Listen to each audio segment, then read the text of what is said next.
Light and colour can affect us deeply. We can all have dark moods. We can be green with envy.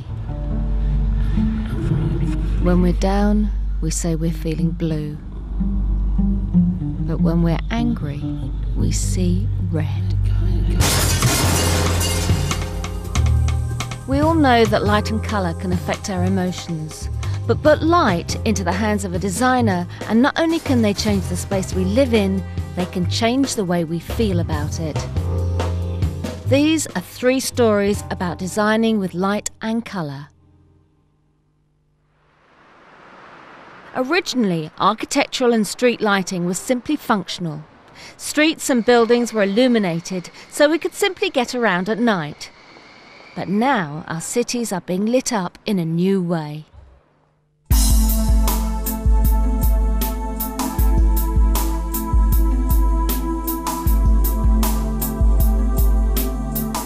Buildings that once used to lurk in darkness come alive at night. A new breed of architectural lighting designers are using light to turn buildings into an emotional experience.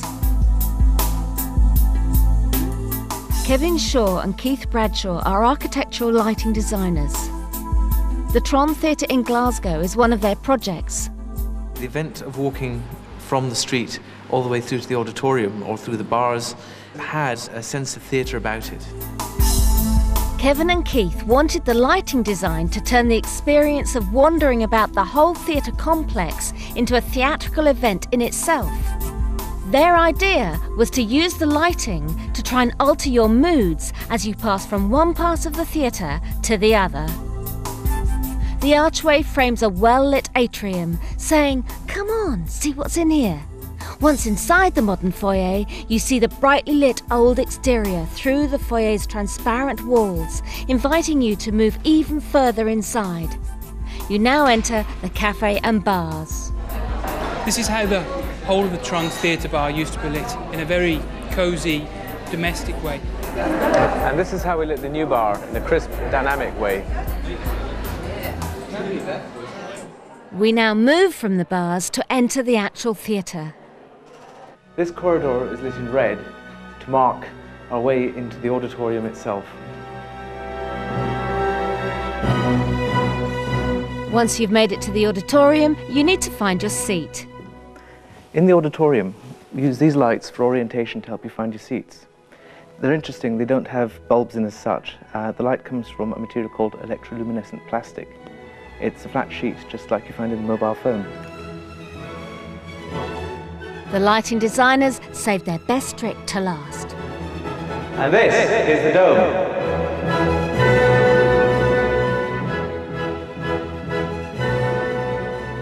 This dome is part of the original 18th century church. At the beginning of the project, it was full of clutter. You couldn't see it. Kevin and Keith saw an opportunity to turn the old dome into a key feature of the theatre.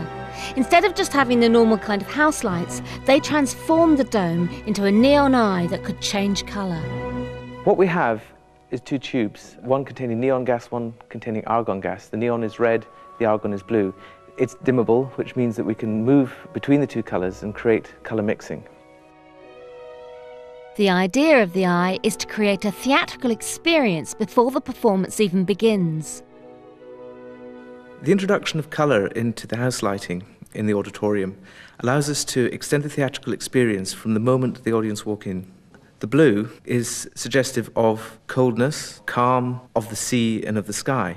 Alternatively, we can use the red. This is suggestive of warmth, of anger, of fire. The ability to create emotional effects is all about controlling the nature of the light.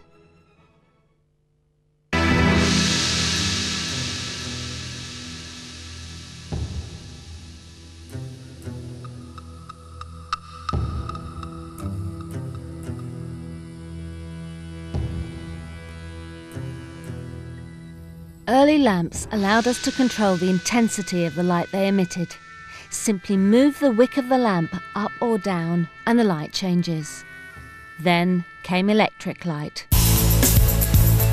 The first electric bulbs were simply full on, but now lighting designers are taking control of the electric light. This is the theatre lighting control. This provides lots of facilities to control the stage lighting in different ways for shows. Over here, we have a similar thing which controls the lights in the auditorium, the house lights. This tiny box controls light in a way that was once only possible with these huge lighting desks. The dome light with its control systems was an ambitious idea. Before the theatre invested in the scheme, the designers wanted to be sure it would work. We created this presentation using Photoshop and Macromedia Director. It gives a good idea of how the lights change in the dome.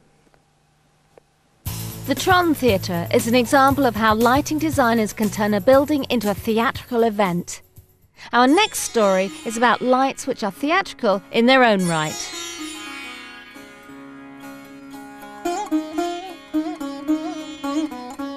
I'm a child of the 60s. Oh, so cool then. Everything was swirly, psychedelic. I was a must at every party. Until the 1970s. Suddenly the world turned brown. Nobody was interested in my funky colours. I wasn't cool anymore. By the 80s I was an outcast, relegated to the back shelf at a market store. I felt rejected and unwanted. But it all changed in the 90s. Ha ha! Just look at me now!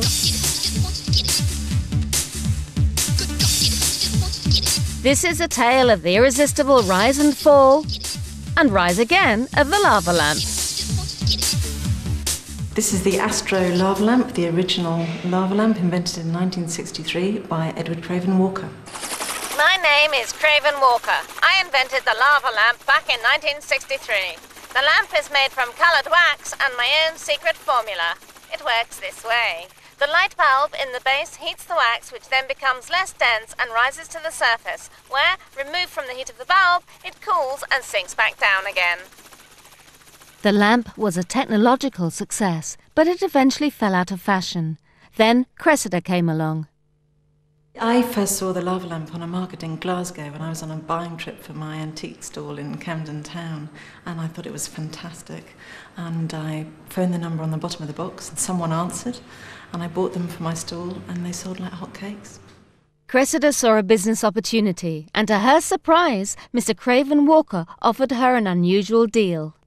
The deal when I and my then business partner went to Mathmos with Mr. Walker was that if we could turn the business around in a year and pay back for all the opening stock and machinery that was in the factory, then we could have the company, basically.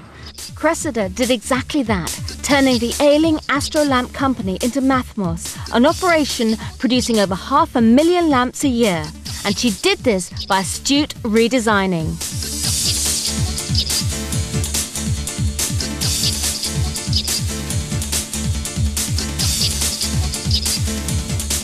You keep the ball rolling by innovation.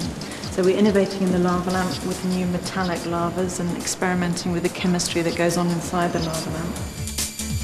Mathmos also commissions designers to look at the lava concept and come up with new designs for the future. But if the lava lamp goes out of fashion again, what will happen to Mathmos? How can Cressida make sure her bubble doesn't burst? Well, hopefully, the bubble. This is Mathmos's new product, Bubble. It's made of silicon, and you charge it up like a mobile phone.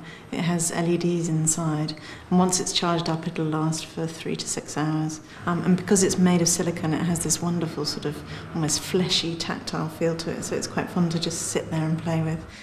Bubble may look like a simple product, but in fact, a great deal of hard design and development work took place to get it in the shops in 6 months.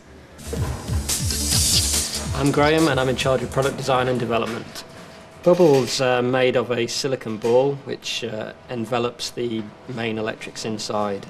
If I open one up, you can see we have a moulded silicon component with nodules to allow for a more squishy sort of feel, and then a polypropylene inner pod which contains all the electrical components.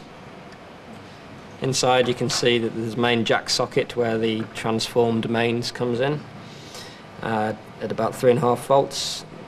That goes to circuit board which feeds a nickel metal hydride battery.